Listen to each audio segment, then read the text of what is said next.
Everyone, मैं किशोर कुमार साहू। आप देख रहे हैं स्ट्रेंथ ऑफ मटेरियल का video lecture. Strength of material में हम बात कर रहे हैं बीम में शियर फोर्स और बेंडिंग मोमेंट के बारे में। लास्ट लेक्चर में हमने डिस्कस किया था शियर फोर्स बेंडिंग मोमेंट में किस तरीके से रिलेशन होता है, और शियर फोर्स बेंडिंग मोमेंट जब हम बीम डिज़ाइन करते हैं तो वहाँ पे यूज़ किया जाता है। तो उसके लिए shear force bending moment diagram हमें ड्रॉ करना रहता है। शियर फोर्स डायग्राम या अपरूपण बल चित्र है ना, बेंडिंग मोमेंट डायग्राम, बंकन आघूर्ण चित्र या आरेख, जिसको हम शॉर्ट में एसएफडी और बीएमडी भी कहते हैं। क्लियर है? तो एसएफडी और बीएमडी क्यों ड्रॉ किया जाता है, इसके लिए मैंने बताया था कि बीम को जब डिज़ाइन करते हैं तो डिज़ाइनर क्या करता है, बेटर डिज़ाइन के लिए उसका एसएफडी और बीएमडी ड्रॉ करता है।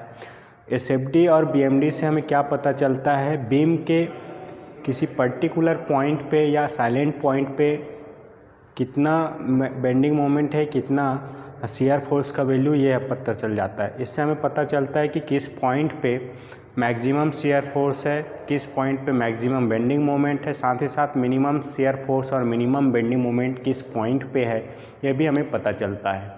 ठीक है, shear force bending moment diagram से हमें शियर फोर्स और बेंडिंग मोमेंट पूरे बीम की लंबाई में किस तरीके से वेरी कर रहा है, ये भी हमें पता चल जाता है, या किस पर्टिकुलर पॉइंट पे इंस्टेंट चेंज हो रहा है या अचानक से वैल्यू चेंज हो रहा है, ये भी हमें पता चलता है। साथ ही साथ बेंडिंग मोमेंट डायग्राम से हमें कॉन्ट्राफ्लेक्सर पॉइंट पता चलता है, जो ये शो करता है कि बीम के किस पॉइंट पे बेंडिंग मोमेंट जीरो है। ठीक है, तो आगे अलग अलग तरीके से बीम हमारे पास आएगा, जैसे सिंपली सपोर्टेड बीम है, कैंटिलीवर बीम है, ओवरहैंगिंग बीम है। तो कुछ स्टैंडर्ड केसेस हैं जिसके लिए ही हम शियर फोर्स डायग्राम और बेंडिंग मोमेंट डायग्राम ड्रॉ करेंगे।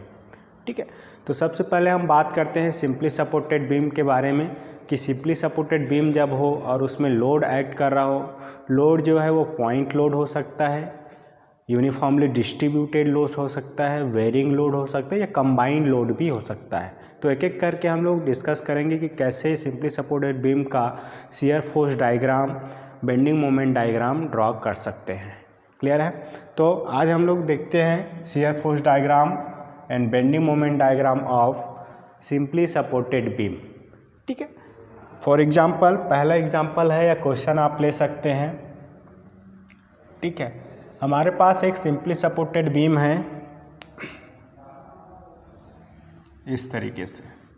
ठीक है, simply supported beam A B,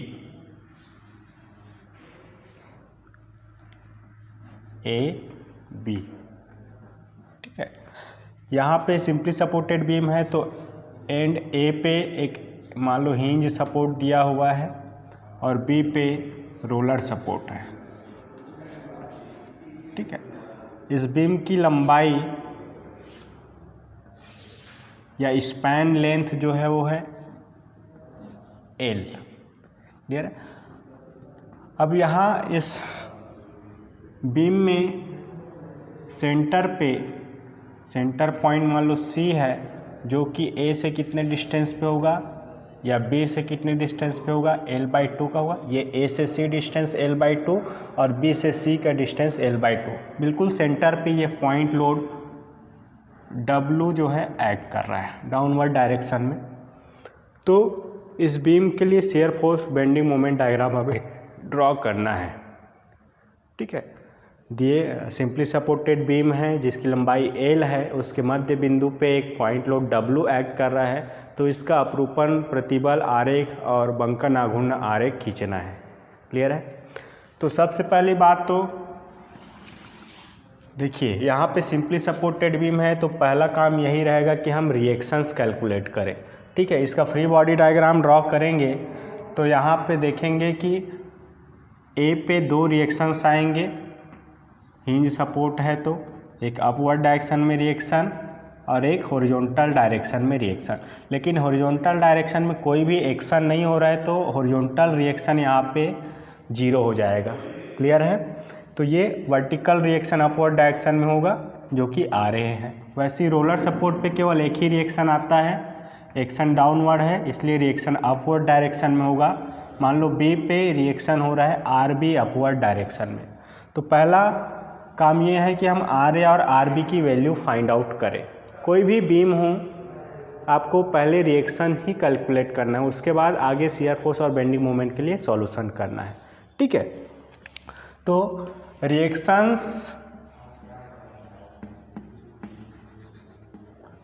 eight supports ये हमें फाइंड आउट करना है, आर ए और आर बी। तो आर ए और आर बी फाइंड आउट करने के लिए मैंने बताया था इक्विलिब्रियम कंडीशन हम अप्लाई करेंगे। ठीक है, पहला इक्विलिब्रियम कंडीशन है वर्टिकल फोर्सेस का सम 0 होगा, F Y summation of F Y is equal to 0। ठीक है, summation of F Y is equal to 0 ना। अपवर्ड डायरेक्शन में फोर्स किसके बराबर होगा, डाउनवर्ड डायरेक्शन में फोर्स के बराबर होगा, तो R A plus R B is equal to W, ये मिलेगा इक्वेशन नंबर 1। ठीक है, अब हमें सेकेंड इक्विलिब्रियम कंडीशन अप्लाई करना है, moment of all the forces about any point is equal to 0। तो यहाँ पे मैंने बताया था कि 2 सपोर्ट है, तो किसी एक सपोर्ट के रेस्पेक्ट में आपको मोमेंट लेना है। मान लो हम बी पॉइंट के रेस्पेक्ट में मोमेंट ले, तो summation of M B is equal to 0 हो जाएगा इक्विलिब्रियम कंडीशन पे। तो बी में सभी फोर्स का मोमेंट देखिए, बी के रेस्पेक्ट में आर ए का मोमेंट है ना, क्लॉकवाइज डायरेक्शन में है, तो ये हो जाएगा plus R A into distance है एल, बी से एल हो जाएगा, प्लस होगा क्योंकि क्लॉकवाइज डायरेक्शन में है। डब्लू बी के रेस्पेक्ट में इसका मोमेंट क्या होगा, W into L by two, यहाँ से एल बाई टू के डिस्टेंस पे है और ये एंटी क्लॉकवाइज डायरेक्शन में है बी के रेस्पेक्ट में, तो ये माइनस हो जाएगा, minus W into L by two. ये 2 ही फोर्स है। आर बी का मोमेंट बी पे क्या होगा, 0 होगा क्योंकि ये इसी पॉइंट पे एक्ट कर रहा है ना। किसी पॉइंट पे फोर्स एक्ट कर रहा हो और उसी पॉइंट पे उसका मोमेंट निकाले तो ये 0 होता है। क्लियर है, ये हो जाएगा 0। तो यहाँ से हमें रिएक्शन फोर्स आर ए का वैल्यू मिल जाएगा, ये डब्लू एल बाई टू और ये एल को आप नीचे ले आएंगे, एल एल कैंसिल हो जाएगा, तो आर ए का वैल्यू हमें मिलेगा डब्लू बाई टू। क्लियर है, ये रिएक्शन फोर्स है पॉइंट ए पे, सपोर्ट ए पे, W by to. Equation number 1 से हमें आर बी का वैल्यू मिलेगा, सपोर्ट बी पे रिएक्शन डब्लू बाई टू, ये भी डब्लू बाई टू मिलेगा। तो जब भी सिंपली सपोर्टेड बीम हो और पॉइंट लोड ऐड कर रहा हो सेंटर पे, तो रिएक्शन हमेशा डब्लू बाई टू के बराबर ही होगा, सेंटर पे हो ये लोड तो। क्लियर है, एक ही पॉइंट लोड ऐड कर रहा हो, तो इस तरीके से हमें R A is equal to मिल जाएगा डब्लू बाई टू और आर बी का वैल्यू हमें मिलेगा डब्लू बाई टू। क्लियर है भाई, तो इस तरीके से सबसे पहले हमें रिएक्शन फोर्स कैलकुलेट करना है। अब इसका हमें शियर फोर्स और बेंडिंग मोमेंट डायग्राम ड्रॉ करना है, तो इसके लिए हम क्या करेंगे, सभी पॉइंट पे या पूरे बीम के लंबाई में हमें shear force bending moment diagram या उसका वैल्यू पता होना चाहिए। क्लियर है, तो कोई भी बीम है और उसमें शियर फोर्स और बेंडिंग मोमेंट डायग्राम आपको ड्रॉ करना है, तो शियर फोर्स और बेंडिंग मोमेंट का वैल्यू फाइंड आउट करने के लिए हम सेक्शन मेथड या काट विधि का उपयोग करेंगे। क्लियर है, काट विधि का यूज़ करके, सेक्शन मेथड का यूज़ करके ही शियर फोर्स और बेंडिंग मोमेंट हम फाइंड आउट करेंगे और डायग्राम ड्रॉ करेंगे। क्लियर है, तो काट कैसे लेना है, देखिए सबसे पहले आपको देखना है कि इस बीम में किस पॉइंट पे लोड ऐड कर रहा है। ए पे ये फोर्स आर ए ऐड कर रहा है, फिर सी पे पॉइंट लोड डाउनवर्ड, फिर बी पे। ठीक है, तो जहाँ जहाँ पे लोड ऐड कर रहा है उसको एक पॉइंट का नाम देना है, जैसे ए बी सी इस तरीके से दिया हुआ है ना, और इसको भाग में डिवाइड करना है या पार्ट्स में डिवाइड करना है, जैसे ए से सी एक पार्ट हो गया, सी से बी दूसरा पार्ट हो गया। तो हर एक पार्ट में सेक्शन लेके हम shear force bending moment diagram draw करेंगे। क्लियर है, तो देखिए अब जब आप सेक्शन ले रहे हैं तो हमेशा ए से डिस्टेंस लेंगे, मतलब लेफ़्ट साइड एंड पॉइंट से आपको डिस्टेंस लेना है। मान लो हम ए सी भाग में शियर फोर्स और बेंडिंग मोमेंट निकालना चाह रहे हैं। ठीक है, तो ए सी के मध्य कहीं पे आपको एक सेक्शन लेना है। जब हम बी और सी के लिए shear force bending moment value find out करेंगे तो इसके बीच में कहीं पे सेक्शन लेंगे। क्लियर है? तो हर एक पार्ट में आपको सेक्शन लेना है, 2 पॉइंट के बीच में एक हिस्सा। ठीक है, अब जो सेक्शन हम लेंगे वो पॉइंट ए से आपको डिस्टेंस लेना है कि ए से कितने डिस्टेंस पे हम उस सेक्शन को ले रहे हैं। आप बी से भी डिस्टेंस ले सकते हैं, इससे कोई प्रॉब्लम नहीं है। चाहे आप ए से डिस्टेंस ले या बी से डिस्टेंस ले, दोनों तरीके से आप सेक्शन ले सकते हैं। लेकिन आप याद रखिए कि हमें लेफ़्ट साइड से सेक्शन लेना है, ए से सेक्शन लेना है। ठीक है, मान लो हमने ए सी में क्या किया, shear force bending moment diagram draw किया। ठीक है, ए सी में हमें क्या करना है, शियर फोर्स और बेंडिंग मोमेंट डायग्राम ड्रॉ करना है। फॉर पार्ट ए सी में हमें shear force bending moment diagram या उसकी वैल्यू फाइंड आउट करनी है। तो क्या करेंगे, ए से एक्स डिस्टेंस पे, कितने डिस्टेंस पे, एक्स डिस्टेंस पे एक सेक्शन लिया एक्स। देखिए ये डिस्टेंस ए से कितने डिस्टेंस पे, एक्स डिस्टेंस पे हमने एक सेक्शन ले लिया एक्स। याद रखिए जिस हिस्से में हमें shear force bending moment diagram draw करना है या उसकी वैल्यू फाइंड आउट करनी है तो उसी में आपको सेक्शन लेना है। जैसे ए सी भाग के लिए हम सॉल्व कर रहे हैं तो ए सी के मध्य कहीं पे भी आप सेक्शन ले सकते हैं, जो ए से एक्स डिस्टेंस पे या बी से एक्स डिस्टेंस पे, ऐसा भी आप मान सकते हैं। क्लियर है?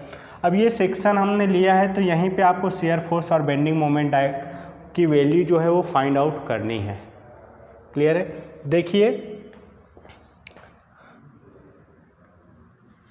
Shear force at section x पे हमें शियर फोर्स की वैल्यू फाइंड आउट करना है इस सेक्शन पे। तो मैंने बताया था कि किसी भी सेक्शन पे शियर फोर्स या बेंडिंग मोमेंट आप फाइंड आउट कर रहे हैं तो क्या करना है, उस सेक्शन के लेफ्ट पोर्शन को देखना है या राइट पोर्शन को देखना है, दोनों में से किसी एक पोर्शन को। ठीक है, जैसे मैं सेक्शन एक्स पे शियर फोर्स निकाल रहा हूँ तो हमें लेफ्ट तरफ जो एक्सटर्नल लोड लग रहा है उसको लेना है या राइट तरफ जो लोड लग रहा है उसको लेना है। क्लियर है? तो दोनों में से कोई एक तरफ को लेना है। मान लो एक्स के लेफ्ट की तरफ ले रहा हूँ तो यहाँ पे हमें शियर फोर्स निकालना है तो क्या होगा, शियर फोर्स किसी सेक्शन पे उसके लेफ्ट या राइट तरफ के एक्सटर्नल लोड के अलजेब्रिक सम के बराबर होता है शियर फोर्स। क्लियर है? इस सेक्शन पे शियर फोर्स निकालना है तो लेफ्ट के तरफ के जो फोर्स है उसका अलजेब्रिक सम करेंगे या राइट तरफ के जो फोर्स है उसको अलजेब्रिक सम करेंगे। और अलजेब्रिक सम आप कर रहे हैं तो यहाँ पे एक चीज़ ध्यान रखने वाली बात है, जब शियर फोर्स कैलकुलेट कर रहे हैं लेफ्ट तरफ अगर फोर्स को ले रहे हैं तो यहाँ पे अपवर्ड डायरेक्शन को प्लस और डाउनवर्ड डायरेक्शन को माइनस लेते हुए आपको ऐड करना है, ये इम्पॉर्टेंट है। ठीक है, जब आप राइट तरफ के फोर्स को लेके कैलकुलेट कर रहे हैं तो यहाँ पे थोड़ा अपोजिट लेना है, अपवर्ड डायरेक्शन को माइनस और डाउनवर्ड डायरेक्शन को प्लस लेते हुए ऐड करना है। इम्पॉर्टेंट है, इस चीज़ को आपको याद रखना है। जब शियर फोर्स किसी सेक्शन पे निकाल रहे हो तो अपवर्ड डायरेक्शन लगने वाले फोर्स को प्लस, डाउनवर्ड डायरेक्शन लगने वाले फोर्स को माइनस लेना है जब हम लेफ्ट पोर्शन को लेके सॉल्व कर रहे हैं।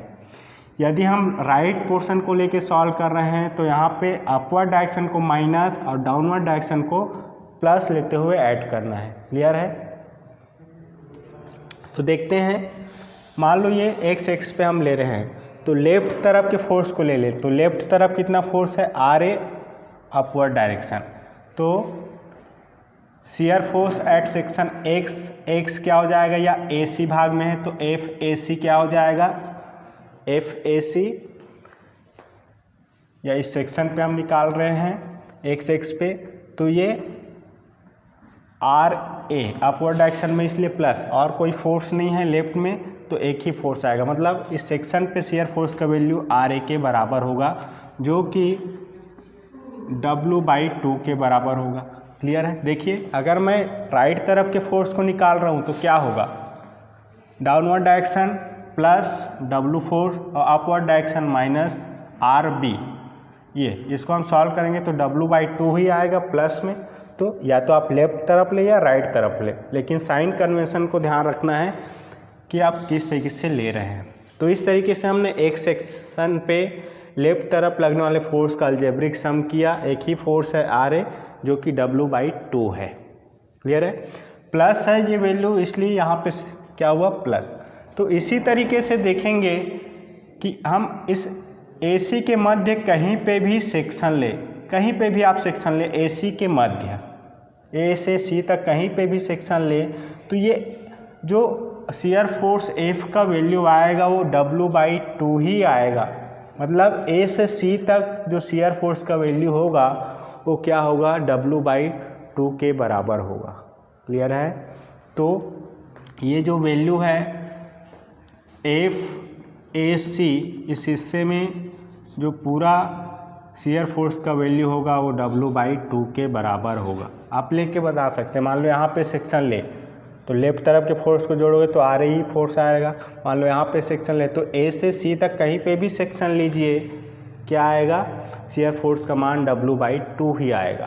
क्लियर है? ये पॉइंट लोड यहाँ पे है, पॉइंट लोड यहाँ है। तो इसका मतलब ये है कि जब बीम में 2 पॉइंट लोड एक्ट कर रहा हो और उसके बीच में कोई लोड ना हो तो दोनों के बीच में या उस लंबाई में शियर फोर्स का वैल्यू कांस्टेंट होता है।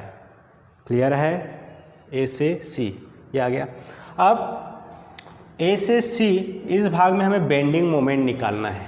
क्लियर है? इसी सेक्शन पे आप देखिए, इसी सेक्शन पे हमें बेंडिंग मोमेंट निकालना है, या पार्ट AC में bending moment. Bending moment at section XX ये हमें कैलकुलेट करना है। तो क्या हो जाएगा इस सेक्शन पे बेंडिंग मोमेंट, तो वही कॉन्सेप्ट है, इस सेक्शन के लेफ्ट तरफ के फोर्स का मोमेंट को सम करेंगे या राइट तरफ के फोर्स को मोमेंट को सम करेंगे, दोनों में से एक तरफ के फोर्स को। लेकिन बेंडिंग मोमेंट जब कैलकुलेट कर रहे हैं तो यहाँ पे भी आपको साइन कन्वेंशन याद रखना है। ठीक है? देखिए, अगर हम लेफ्ट तरफ के फोर्स को ले रहे हैं तो क्लॉकवाइज को पॉजिटिव लेना है, एंटी क्लॉकवाइज को निगेटिव। अगर हम राइट तरफ के फोर्स का मोमेंट ले रहे हैं तो क्लॉकवाइज को निगेटिव लेंगे, एंटी क्लॉकवाइज को पॉजिटिव लेके ऐड करना है। इस चीज़ को आपको याद रखना है जब आप बेंडिंग मोमेंट को अलजेब्रिक सम कैलकुलेट कर रहे हैं। क्लियर है? ये साइन कन्वेंशन जब आप अलजेब्रिक सम करेंगे बेंडिंग मोमेंट का। ठीक है? तो देखिए, ये x पे हम बेंडिंग मोमेंट लेंगे और मान लो लेफ्ट तरफ के फोर्स को ले रहे हैं, तो bending moment at section XX is equal to क्या हो जाएगा, RA इंटू X। इस सेक्शन पे लेफ्ट तरफ के फोर्स का bending moment RA into this perpendicular distance, है ना। एक ही फोर्स है लेफ्ट तरफ तो एक ही मोमेंट आएगा, और ये क्लॉकवाइज डायरेक्शन है X से क्लॉकवाइज डायरेक्शन में, इसलिए पॉजिटिव। क्लियर है? आप राइट तरफ के फोर्स को लेके भी देख सकते हैं। देखिए, यहाँ से अगर हम राइट तरफ के फोर्स का ले W इंटू ये क्या हो जाएगा, L/2 माइनस X, दोनों के बीच का डिस्टेंस, और ये एंटी क्लॉकवाइज है इसलिए माइनस, और यहाँ से RB का moment W/2 into L minus X हो जाएगा डिस्टेंस, और ये एंटी क्लॉकवाइज डायरेक्शन है ये प्लस। इसको सॉल्व करेंगे तो आपको RA इंटू X या जो भी वैल्यू आएगा उतना ही आएगा, करके आप देख सकते हैं। तो एक तरफ के फोर्स को लेना है हमने, लेफ्ट तरफ के फोर्स को लेके मोमेंट निकाला है। अब ये RA का वैल्यू W/2 है तो इसको हम रख देंगे, तो ये हो जाएगा WX/2। अब ये X का वैल्यू क्या होगा, तो ये A से C हिस्से में हम निकाल रहे हैं। तो मान लो A इस यहाँ पे अलग अलग पॉइंट पे ले तो X का वैल्यू वेरी करेगा। A से X का वैल्यू है, यहाँ पे लेंगे तो X का वैल्यू कम, जैसे C के तरफ बढ़ते जाएंगे X का वैल्यू बढ़ेगा। इसका मतलब ये है कि A से C के बीच में बेंडिंग मोमेंट कांस्टेंट नहीं है, X के वैल्यू के साथ ये वैल्यू वेरी करेगा। मान लो पॉइंट A पे ले रहे हैं, एट पॉइंट A, तो यहाँ पे X का वैल्यू क्या होगा, 0 हो जाएगा। देखिए A पॉइंट पे X का वैल्यू 0 होगा क्योंकि A से हम X की डिस्टेंस ले रहे हैं, और A पे ही बात करें तो X का वैल्यू 0 है। तो यहाँ से पॉइंट A पे मोमेंट क्या हो जाएगा, 0 रखें तो मोमेंट 0 होगा, X का वैल्यू 0 रखेंगे यहाँ पे तो ये मोमेंट क्या हो जाएगा, 0।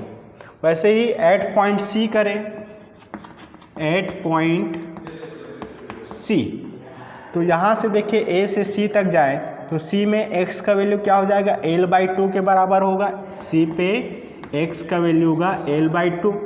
इस इक्वेशन में हम x की जगह l/2 रखेंगे तो मोमेंट एट सी क्या हो जाएगा, WL/4। क्लियर है। तो इस तरीके से हमें ए से सी के मध्य मोमेंट मिलेगा। ए पे 0 है, सी पे क्या है, WL/4 है, मतलब मोमेंट जो है यहाँ से इंक्रीज हो रहा है। क्लियर है इस तरीके से। तो इस तरीके से एसी हिस्से में हमने मोमेंट निकाल लिया है, साथ ही साथ शियर फोर्स का वैल्यू भी हमने फाइंड आउट कर लिया।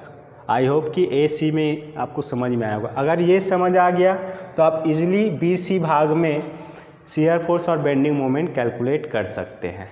ठीक है, देखते हैं पार्ट बीसी में हम कैसे shear force bending moment find out कर सकते हैं।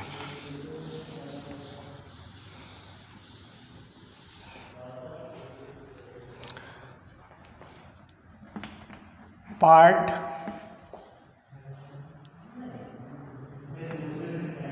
बीसी, फॉर पार्ट बीसी के लिए हमें कैलकुलेट करना है। तो अब क्या करेंगे, देखिए पार्ट बीसी में हमें shear force bending moment calculate करना है। तो अब सेक्शन लेंगे हम बीसी के मध्य का एक सेक्शन ले लीजिए। बीसी के मध्य एक से एक सेक्शन लिया जो ए से कितने डिस्टेंस पे है, x डिस्टेंस पे है। इस बार भी ए से हम डिस्टेंस ले रहे हैं कि ए से x डिस्टेंस पे बीसी के मध्य एक सेक्शन x लिया। अब इसी सेक्शन पे हम शियर फोर्स बेंडिंग मोमेंट निकालेंगे और उसका यूज़ करके बीसी हिस्से में शियर फोर्स बेंडिंग मोमेंट निकाल लेंगे। तो देखिए shear force at section x at section A safe at section x क्या हो जाएगा, इस सेक्शन पे shear force Fx is equal to इसके लेफ्ट तरफ के फोर्स को या राइट तरफ के फोर्स का अलजेब्रिक सम करना है। लेफ्ट तरफ के फोर्स को ले रहे हैं तो अपवर्ड को प्लस, डाउनवर्ड को माइनस, राइट तरफ के फोर्स को ले रहे हैं तो अपवर्ड को माइनस, डाउनवर्ड को प्लस लेते हुए ऐड करेंगे। मान लो इस सेक्शन के लेफ्ट तरफ को ले रहे हैं तो क्या हो जाएगा, देखिए RA plus minus W। Clear है। RA का वैल्यू कितना है, W/2 है और ये W है। तो इसको हम सॉल्व करेंगे तो Fx का वैल्यू मिल जाएगा W/2 जो कि माइनस में मिलेगा। क्लियर है। अब यहाँ BC के मध्य कहीं पे भी आप सेक्शन लें और इसका शियर फोर्स निकालें तो ये -W/2 के बराबर ही आएगा। मतलब पूरे हिस्से FBC में जो शियर फोर्स का मान होगा वो W/2 होगा जो कि माइनस में होगा। क्लियर है। क्योंकि C पे पॉइंट लोड है, B पे पॉइंट लोड है, इसके बीच में कोई भी लोड नहीं लग रहा है तो यहाँ से यहाँ तक शियर फोर्स कांस्टेंट होगा। क्लियर है। यहाँ पे शियर फोर्स। अब इस सेक्शन पे हम बेंडिंग मोमेंट निकाल लेते हैं। Bending moment at section x।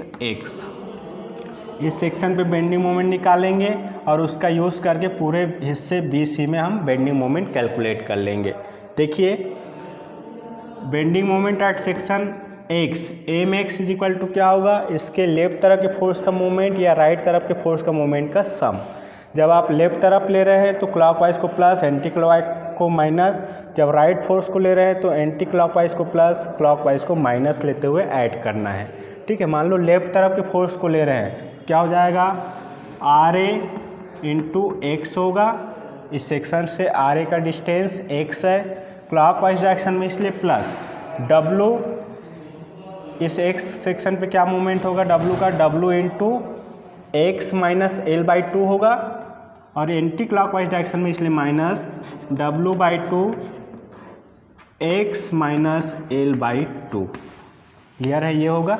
इस डिस्टेंस को आप ध्यान देंगे, यहाँ से यहाँ तक का डिस्टेंस x है, हमें ये डिस्टेंस चाहिए तो x से L/2 माइनस करेंगे तो ये डिस्टेंस आएगा x minus L/2।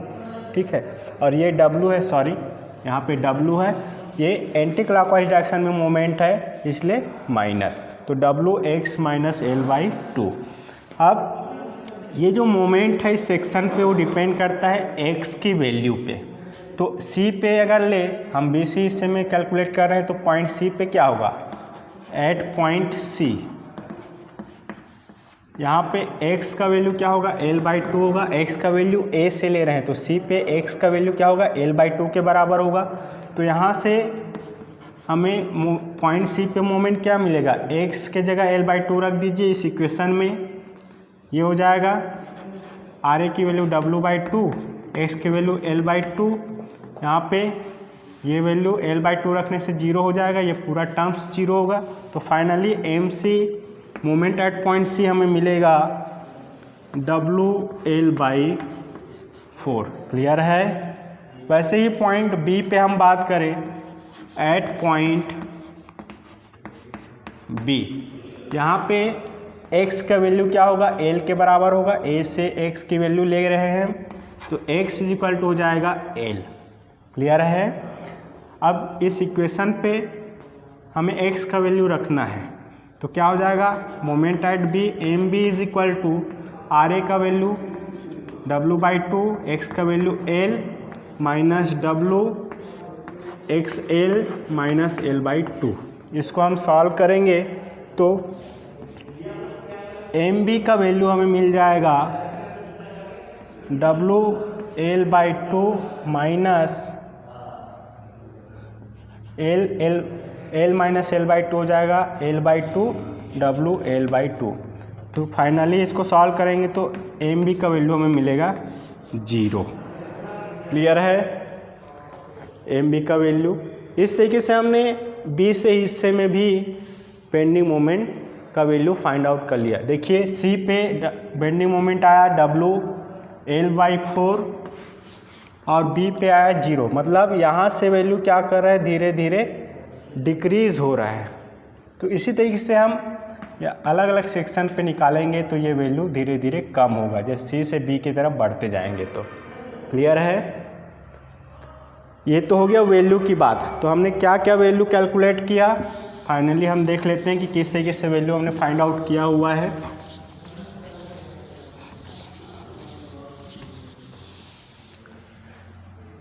Part AC में हमने कैलकुलेट किया शियर फोर्स F, AC में ये फोर्स मिला W/2, ठीक है, पॉजिटिव आया है, पॉजिटिव शियर होगा, इसका मतलब ये है पॉजिटिव शियर होगा, ये पोर्शन अपवर्ड डायरेक्शन में जाएगा, ठीक है। बेंडिंग मोमेंट F हमें मिला है A पे 0 और बेंडिंग मोमेंट एट C पे हमें मिला है WL/4। क्लियर है। जो भी यूनिट होगा फोर्स का यूनिट न्यूटन में और ये मोमेंट का यूनिट न्यूटन मीटर में होगा अगर यहाँ पे यूनिट दिया हुआ है तो। क्लियर है। पार्ट BC की बात करें तो यहाँ पे शियर फोर्स क्या है, B से C के मध्य है ना, -W/2 है। यहाँ इस हिस्से में निगेटिव शियर आ रहा है, माइनस मतलब निगेटिव शियर आएगा, ये पोर्शन अपवर्ड जाएगा। क्लियर है। यहाँ पे अगर सेक्शन ले तो, और मोमेंट की बात करें तो MC हमें मिला WL/2 पॉजिटिव बेंडिंग मोमेंट और B पे मोमेंट मिला 0। क्लियर है। इस तरीके से ये वैल्यू हमें मिला है। अब इस वैल्यू का यूज़ करके हम शियर फोर्स डायग्राम और बेंडिंग मोमेंट डायग्राम कैसे ड्रॉ करेंगे। देखिए सबसे पहले ये बीम हमारे पास है, ये बीम को आप अच्छे से ड्रॉ कर लेंगे। डायग्राम आपको लास्ट में फिर से ड्रॉ करना है अच्छे से जब आप शियर फोर्स और बेंडिंग मोमेंट डायग्राम ड्रॉ कर रहे हो। ये ABC बीम है, यहाँ पे रिएक्शन फोर्स RA और RB एक्ट कर रहा है, point load W downward direction में एक्ट कर रहा है। तो सबसे पहले तो हम शियर फोर्स डायग्राम ड्रॉ करेंगे या बेंडिंग मोमेंट डायग्राम ड्रॉ करेंगे तो A से C से और B से इस तरीके से वर्टिकल लाइन हम ड्रॉ कर लेंगे। क्लियर है। सबसे पहले शियर फोर्स डायग्राम ड्रॉ करेंगे। तो शियर फोर्स डायग्राम क्या होता है, ये हॉरिजॉन्टल एक्सिस में एक्स एक्सिस है, ये एक्स एक्सिस है हॉरिजॉन्टल एक्सिस, जहाँ पे आपको सेक्शन की वैल्यू लेना है कि कितने डिस्टेंस पे हम सेक्शन ले रहे हैं, और इस वर्टिकल एक्सिस पे हमें लेना है शियर फोर्स का वैल्यू। क्लियर है, यहाँ पे एक्स का वैल्यू लेना है, यहाँ पे शियर फोर्स का वैल्यू इस वर्टिकल डायरेक्शन में। अगर प्लस है तो एक्सिस से अपवर्ड डायरेक्शन में लेना है, नेगेटिव है तो इसके डाउनवर्ड डायरेक्शन में वैल्यू लेना है। तो प्रॉपर स्केल लेते हुए हम शियर फोर्स और बेंडिंग मोमेंट का वैल्यू यहाँ पे रिप्रेजेंट करेंगे। देखिए ए से सी हिस्से में ए पे शियर फोर्स कितना है, W/2, और सी पे भी W/2 है, तो ए से सी में पूरा W/2 है, प्लस है इसलिए इस लाइन से ऊपर एक स्केल लेके ये पॉइंट हमने ले लिया, मान लो यहाँ पे ये पॉइंट आया W/2, यहाँ पे सी पे भी प्लस है W/2 पॉजिटिव है, तो यहाँ पे ये शियर फोर्स हमें मिलेगा पॉजिटिव। ये देखिए ये डायग्राम आपको दिख रहा है पॉजिटिव शियर फोर्स। ठीक है, अब पार्ट बी सी की बात करें तो यहाँ पे W/2 आया लेकिन निगेटिव आया, तो निगेटिव आया तो इस लाइन से नीचे लेना है। सी पे W/2, ये प्रॉपर स्केल लेते हुए आप लेंगे जितना W/2 का स्केल था। बी पे भी W/2 है लेकिन नीचे है, तो यहाँ पे भी पूरा ये वैल्यू कांस्टेंट आएगा। ठीक है, तो इस तरीके से हमें ए से सी इस पार्ट में कांस्टेंट शियर फोर्स मिलेगा, जिसका डायग्राम ये स्ट्रेट लाइन है। स्ट्रेट लाइन देखिए यहाँ से हॉरिजॉन्टल से कांस्टेंट वैल्यू को रिप्रेजेंट कर रहा है। उसी तरीके से बी से सी हिस्से में भी हमें कांस्टेंट शियर फोर्स मिला है, तो ये डायग्राम स्ट्रेट लाइन, ये स्ट्रेट लाइन हमें शो कर रहा है कांस्टेंट वैल्यू को, लेकिन ये वैल्यू इस एक्स एक्सिस से नीचे बना हुआ है, इसलिए ये निगेटिव शियर फोर्स, ये निगेटिव शियर फोर्स है और ये पॉजिटिव शियर फोर्स है। तो ये डायग्राम जो है वो शियर फोर्स डायग्राम है। क्लियर है, आई होप कि शियर फोर्स डायग्राम कैसे ड्रॉ करेंगे ये आपको समझ में आया होगा। अब आगे हम बेंडिंग मोमेंट डायग्राम ड्रॉ करते हैं इस बीम के लिए। ठीक है, तो इसके नीचे ही यहाँ पे एक हॉरिजॉन्टल लाइन आप ले लीजिए इस तरीके से। ये हॉरिजॉन्टल लाइन एक्स एक्सिस को रिप्रेजेंट करता है और हॉरिजॉन्टल लाइन पे आपको सेक्शन का डिस्टेंस लेना है कि ए से कितने डिस्टेंस पे हम बेंडिंग मोमेंट ले रहे हैं, तो एक्स की वैल्यू यहाँ पे लेंगे, और वर्टिकल एक्सिस पे आपको बेंडिंग मोमेंट का वैल्यू लेना है। इस लाइन से आप ऊपर पॉजिटिव बेंडिंग मोमेंट का वैल्यू, नीचे निगेटिव बेंडिंग मोमेंट का वैल्यू। ठीक है, तो देखते हैं कि ए पे कितना बेंडिंग मोमेंट है। ए पे आप देखेंगे 0 वैल्यू है, तो ए इस लाइन पे ए पे क्या होगा, इस बीम के इस पॉइंट पे एक्स पे ही वो पॉइंट आएगा। पॉइंट सी पे, सी वाले लाइन पे सी का वैल्यू कितना है, WL/4 है, पॉजिटिव है, तो ये बीम के सी वाले लाइन पे, वर्टिकल लाइन पे ऊपर, इस लाइन से ऊपर ये वैल्यू आएगा। एक स्केल लेके हम W/4 का एक पॉइंट बना लेंगे, पॉजिटिव है इसलिए ऊपर है ना। अब पार्ट बी सी की बात करें तो बी सी में एम सी का वैल्यू हमें मिला है WL/4, ये वैल्यू WL/4 है। ठीक है, WL/4 हमें मिला है, पॉजिटिव है तो ये पॉइंट इसी पे ही आएगा। ठीक है, वैसे ही बी पे हम देखेंगे तो बी पे बेंडिंग मोमेंट का वैल्यू 0 है। ठीक है, अब 3 पॉइंट हमें मिला, ये ए सी और बी पे। तो देखेंगे कि ए से सी, इसको हमें स्ट्रेट लाइन से ज्वाइन करना है। स्ट्रेट लाइन का मतलब यह है कि ए से जब सी की तरफ हम जा रहे हैं तो अलग अलग पॉइंट पे बेंडिंग मोमेंट का मान क्या कर रहा है, लीनियरली या एक रेखीय पैटर्न में क्या हो रहा है, बढ़ रहा है। क्योंकि जो इक्वेशन हमें मिलता है इस पार्ट के लिए बेंडिंग मोमेंट इक्वेशन एक्स के टर्म में वो स्ट्रेट लाइन का इक्वेशन है। ठीक है, और एक्स पे डिपेंड करता है, जितना ज़्यादा एक्स का वैल्यू होगा उतना ये वैल्यू बढ़ते जाएगा। इसलिए धीरे धीरे एक कांस्टेंट रेट से ये वैल्यू बेंडिंग मोमेंट का मान जो है बढ़ते जाता है, इसलिए स्ट्रेट लाइन है, हॉरिजॉन्टल नहीं है, धीरे धीरे बढ़ रहा है। ठीक है, अब बी से सी की बात करें तो बी से सी, जब सी से बी के तरफ जाएंगे तो ये वैल्यू फिर से धीरे धीरे कम हो रहा है। क्लियर है, इस तरीके से। तो जब भी आप बेंडिंग मोमेंट डायग्राम ड्रॉ करते हैं, 2 पॉइंट लोड के बीच में ये वैल्यू क्या होगा, वेरी करेगा, या तो कम होगा या ज़्यादा होगा, ठीक है। इसलिए स्ट्रेट लाइन, एक स्ट्रेट लाइन कांस्टेंट टाइम से बढ़ते जाता है, ठीक है। एक स्ट्रेट लाइन का इक्वेशन से ये मिलता है, ठीक। तो इस तरीके से हम स्ट्रेट लाइन ड्रॉ करेंगे जब पॉइंट लोड के लिए बेंडिंग मोमेंट ड्रॉ कर रहे हो, लेकिन हॉरिजॉन्टल नहीं होगा, ये इंक्लाइंड स्ट्रेट लाइन होगा। जब 2 पॉइंट लोड हो तो शियर फोर्स के लिए ये हॉरिजॉन्टल स्ट्रेट लाइन होगा। तो यहाँ पे ये जो डायग्राम हमें मिला है, ये बेंडिंग मोमेंट डायग्राम है और पूरे बीम में पॉजिटिव बेंडिंग मोमेंट आया है। मतलब आप देख सकते हैं कि इस बीम के कारण या इस डब्लू लोड के कारण ये बीम जो है इस तरीके से इसमें सैगिंग होगा, सैगिंग हो रहा है मतलब पॉजिटिव